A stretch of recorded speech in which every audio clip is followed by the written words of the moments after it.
Welcome to my 5th video. Today I will show you the exact location of Atlantis.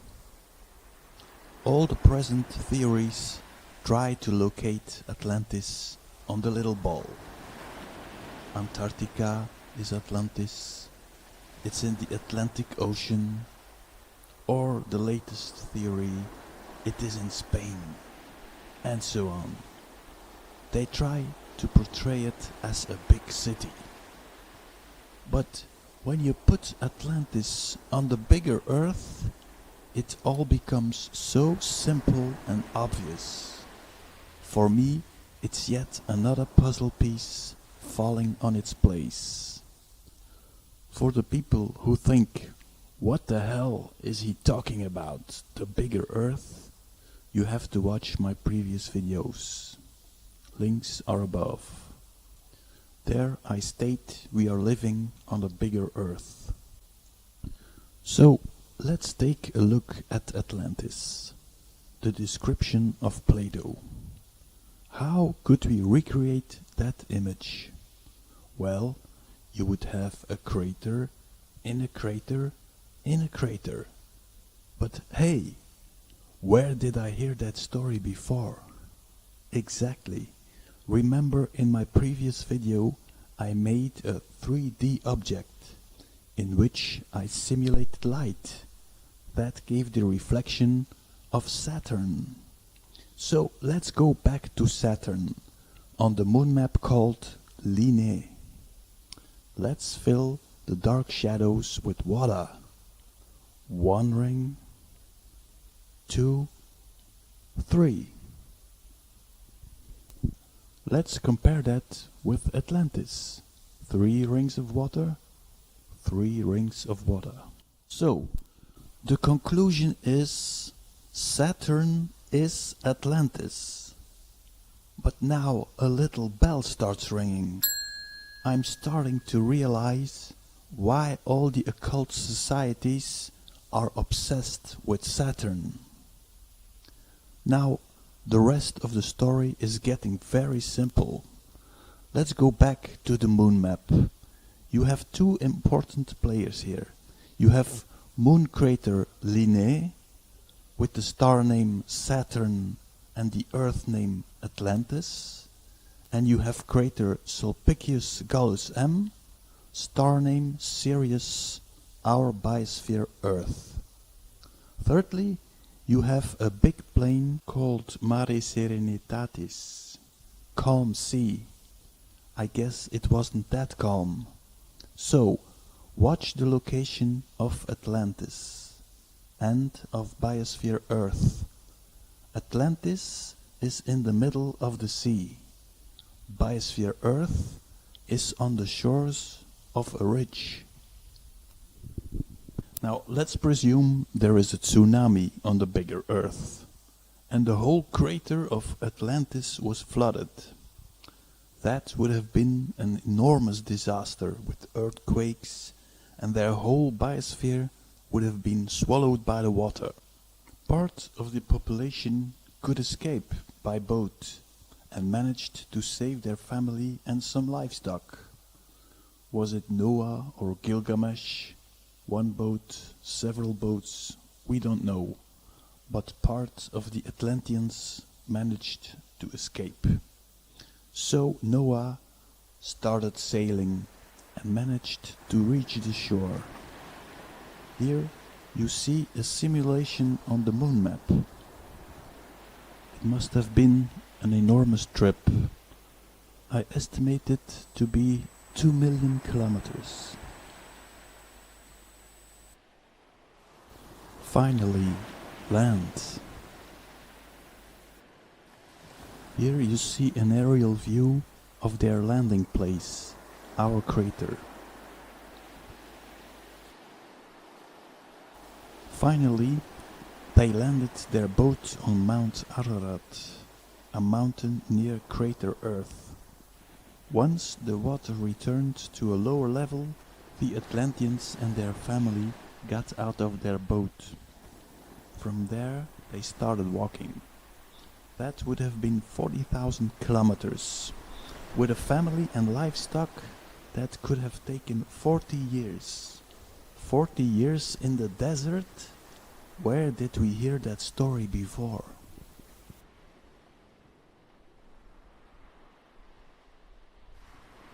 Look at the position of Crater Earth. It is very close to the shore. On the side of Crater Earth, you see an opening that is lower than the rest. Once in a while, when water on the bigger planet is rising, water could leak into our crater. Maybe at a certain moment in time, a huge piece of ice slipped into the crater and caused an enormous destruction, the so-called ice meteorite. That meteorite was responsible for the rising of sea levels, and I think it sealed off the gateway to the bigger Earth. Earlier, people could enter our crater on foot. Now they need a boat. Slowly, this information of the gateway got lost, to the point where we are now. And now, at the present time, how are you going to explain water levels rising if you don't want to tell the people about the bigger Earth? Well, you invent climate change and you tell people the ice of Antarctica is melting because of fossil fuels. No, I think it's the water of Mare Serenitatis that is leaking into our crater. So, what's next? The Atlanteans enter the Promised Land and discover the Garden of Eden. It must have been a beautiful world. There must have been hominid races in the biosphere. I think that because of their higher technology, they must have been seen as the gods. Maybe some of the gods had difficulty breathing because of the different mixture of oxygen and needed some kind of respirator. Were they seen as bird gods because of that apparatus? Another question would be, were there giants? Of course, this is blasphemy for mainstream science. Was Homo sapiens around? I don't know. I'll make another improvisation here. It's purely speculative. Don't take it for granted. Here I go. The gods of Atlantis forbid their people to have sex with the hominids. But a few fallen angels disobeyed, and the crossbreed of Atlanteans and hominids was born, Homo sapiens. Because of that, Adam and Eve were cast out of paradise, the Garden of Eden. They had to leave Crater Earth. So I would guess Adam was an Atlantean and Eve a hominid. So, if you are looking for the missing link in the evolutionary story, you won't find it. Bye bye, Darwin. This is blasphemy. So the gods started rebuilding their world and built the megalithic structures. Maybe with some advanced technology, because we still don't understand how they cut those gigantic stones. This technology might have been put in a special protected box. Later, when the gods died out, or they left again, there was a fight over the left-behind technology of the gods, with the whole story about the Ark of the Covenant. This story, of course, is so absurd and out of the blue that the Freemasons decided to build a replica. Look at the menorah in front of the Ark. Another reminder of the rings of Atlantis. The Atlanteans probably had some advanced knowledge. I suspect they had explored and mapped out the complete bigger Earth. I deduce that from the several star maps that were built in our crater, like the Golan Heights, Stonehenge, the pyramids, and so many more. Now I will show you some knowledge hidden in the monuments. Okay, let's zoom in on Stonehenge, what is left of it. Okay, let's move to the right, and there you see in the soil, I don't know if anyone has seen this before, you can see clearly the sign of Orion.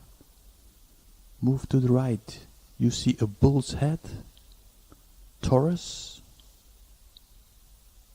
Move to the right, and there you see the 7 stars of Pleiades.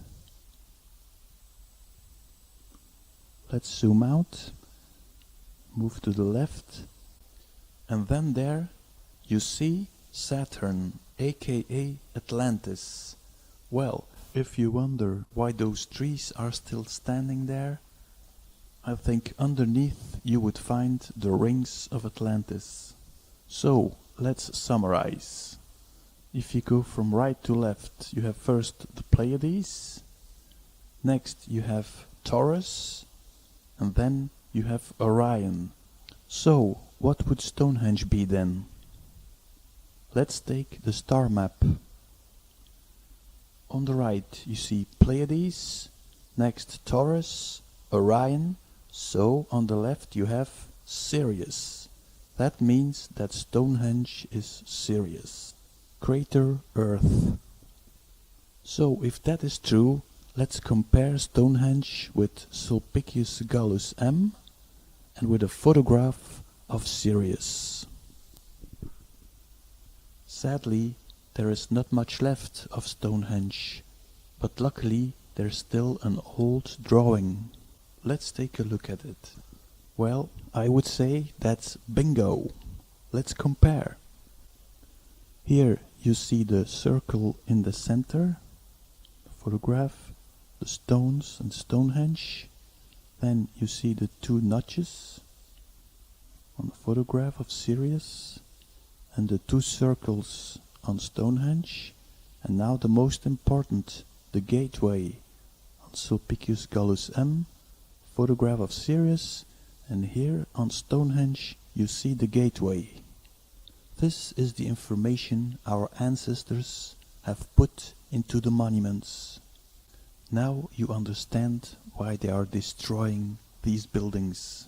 Exactly on the spot of the gateway they have built a road.